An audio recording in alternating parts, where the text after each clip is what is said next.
ক্রয় বিক্রয়ের ক্ষেত্রে কত পার্সেন্ট প্রফিট করা যাবে এই প্রশ্নের সম্মুখীন আমরা প্রায়ই হই। সেক্ষেত্রে একটা ন্যূনতম বাজারের স্ট্যান্ডার্ড থাকে, সেটা মেনটেন করে তাকে বিক্রি করতে হবে। প্রিয় দর্শক, শরীয়তের দৃষ্টিতে ন্যায্য মূল্যে পণ্য বিক্রির ক্ষেত্রে কারো হস্তক্ষেপ করার অনুমোদন নেই। তবে মজুতদারি ও সিন্ডিকেটের কারণে যদি দ্রব্যমূল্য অস্বাভাবিকভাবে বেড়ে যায়, তবে শাসকের দায়িত্ব হচ্ছে পণ্যের একটি দর নির্ধারণ করে দেওয়া। চলুন দর্শক, মিজানুর রহমান আজহারী কি বলছেন পুরো বক্তব্যটি শুনে নেই, পরে আমরা বিস্তারিত আলোচনায় যাব।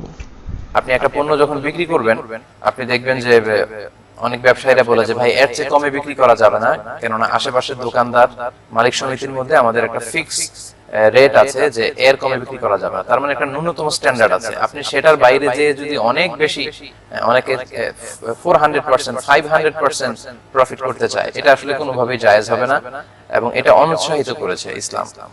বাজারের যে স্বাভাবিক প্রবাহ কেনাবেচা, ওই স্ট্যান্ডার্ডটা মেনটেন করি তার বিক্রি করতে হবে। এবং আমরা তো জানি যে সাহাবাদের মধ্য থেকে বেশিরভাগ সাহাবারা ছিল ব্যবসায়ী, এবং রাসূল সাল্লাল্লাহু আলাইহি ওয়াসাল্লাম কিন্তু আমাদের জীবনের জন্য কুদওয়া, উসওয়াতুন হাসানা। আল্লাহ রাসূল সাল্লাল্লাহু আলাইহি ওয়াসাল্লাম কখনো কোনো পণ্য বিক্রি করতে যে কেনা বেচাতে কখনো মিথ্যার আশ্রয় নেননি। এজন্য বারাকাতে যারা বিশ্বাস করে, মানে বরকত, আপনার 10 লক্ষ টাকা মাসে প্রফিট হলো, কিন্তু একটা মেডিকেল ফি বা একটা হসপিটালের বিল পরিশোধ করতে যে হয়তো আপনার 6 লক্ষ টাকা চলে গিয়েছে, এরকম অনেক হয় যে অনেকের অনেক উপার্জন, কিন্তু তাদের রোগ ব্যাধি নানা জায়গায় এত এত টাকা খরচ হয়ে যাচ্ছে, মাসের শেষে বা বছরান্তে কিছুই থাকছে না, আল্লাহ বরকত দিচ্ছে না। আবার হালাল পন্থায় অল্প টাকা উপার্জন করেও কিন্তু তারা খুব সুখ শান্তিতে আছে। এবং এজন্য সুখ শান্তি বা বারাকাতের মালিক হচ্ছে আল্লাহ। আপনাকে ইসলামের রুলস এন্ড রেগুলেশন মেনেই ব্যবসা করতে হবে, এতে যতটুকু প্রফিট হয় সেটাতে আল্লাহ বারাকা দিবেন ইনশাআল্লাহ।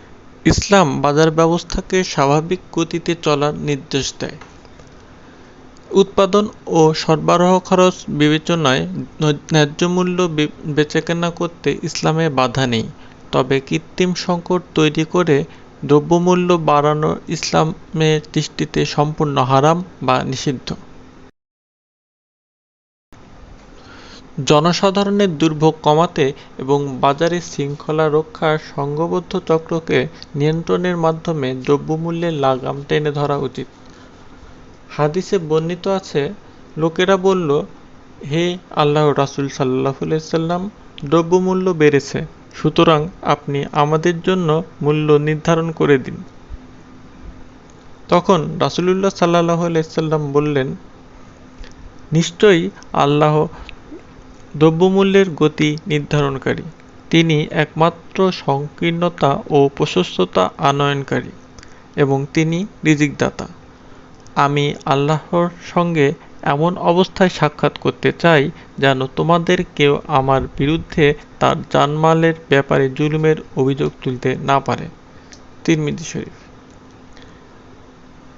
স্বাভাবিক অবস্থায় দ্রব্যমূল্য নির্ধারণ করা বৈধ না হলেও ব্যবসায়ী যদি সিন্ডিকেটের কারসাজিতে অন্যায়ভাবে দ্রব্যমূল্য বাড়িয়ে দেয়, তবে সরকারকে অবশ্যই বাজার ব্যবস্থাপনায় হস্তক্ষেপ করে দ্রব্যমূল্য নির্ধারণ করে দিতে হবে। ইসলাম মূল্যবৃদ্ধির প্রধান প্রধান কারণগুলো চিহ্নিত করে তা প্রতিহত করার নির্দেশ দিয়েছে। যেমন, দ্রব্যমূল্য বৃদ্ধির অন্যতম কারণ মজুতদারি। অধিক মুনাফার জন্য পণ্য গুদামজাত করে রাখা ইসলামে নিষিদ্ধ, বিশেষত তা যদি খাদ্যশস্য হয়। রাসূলুল্লাহ সাল্লাল্লাহু আলাইহি সাল্লাম বলেন, যে ব্যক্তি মুসলমানের খাদ্যশস্য মজুত রাখে, আল্লাহ তার উপর দারিদ্র্য চাপিয়ে দেন। বাজারদর নিয়ন্ত্রণে বড় বাধা অসাধু ব্যবসায়িক সিন্ডিকেট। ইসলামের নির্দেশনা হলো, পণ্য উৎপাদনের পর তা স্বাধীনভাবে বাজারে প্রবেশ করবে। বাজারদর বৃদ্ধির জন্য তা আটকে রাখবে না। হাদিসে বর্ণিত আছে, রাসূলুল্লাহ সাল্লাল্লাহু আলাইহি সাল্লাম বলেন, যে ব্যক্তি 40 দিনের খাবার মজুদ রাখে, সে আল্লাহর জিম্মা থেকে বেরিয়ে যায়।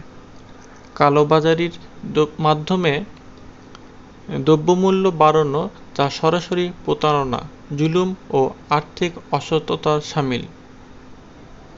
আল- আল্লাহ তাআলা সূরা বাকারার 188 আয়াতে ইরশাদ করেন, হে মুমিনগণ, তোমরা একে অপরের সম্পদ মনে রাখবে, কারণ মুসলিমদের কারণে ভোক্তা ন্যায্য মূল্যে পণ্য কিনতে পারে না।